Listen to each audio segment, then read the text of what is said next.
Hello வரியா, இன்றைக்கி bike kicker தான் பார்க்க போகிறோம். ஃபஸ்ட்டு அந்த பவுடரை ஒட்டிக்கிறாங்க ஒட்டாமல் இருக்கிறதுக்கு. அதுக்கப்புறம் மண்ணை போட்டு கொட்டி நல்லா கசவு கொடுத்து அழுத்தமாக்கிக்கிறாங்க.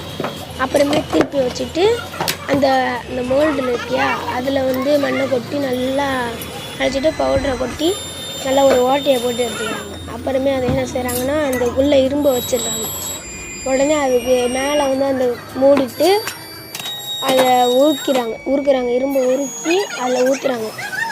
இவங்க போய் அந்த ஓட்டையில் ஊற்றுனோடனே அந்த மோல்டுக்குள்ளே போய் இதுமாரி ஆகிடும். அப்புறமே அதெல்லாம் எடுத்து சுற்றி எல்லாம் தட்டி எடுத்து எல்லாத்தையும் கலெக்ட் பண்ணி அங்கே போய் வச்சுட்டோன்னே அந்த ஓட்டை போட்டு நல்லா பெரிய ஓட்டையாக போட்டு சைஸ் பண்ணி அதை அடுத்த பொசிஷனுக்கு வருது.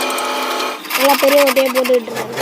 அப்புறமே ஃபிட் பண்ணுறதுக்கு ஓட்டெல்லாம் போட்டு பலன்னு அந்த சைனிங் வடிவத்துக்கு கொண்டு வந்துட்டு அப்புறமே கெமிக்கலில் போட்டு விற்க எடுக்கிறாங்க. அப்புறம் மஞ்சள் கலரில் ஒரு கெமிக்கலில் போட்டு எடுத்தோடனே தண்ணியை கலக்குறாங்க. ஒரே பலன்னு ஆகிடுது. அப்புறமே அந்த வாரை எடுத்து மாட்டிடுறாங்க. அந்த வாரை எடுத்து மாட்டினோடனே பைக் கிக்கர் ரெடி.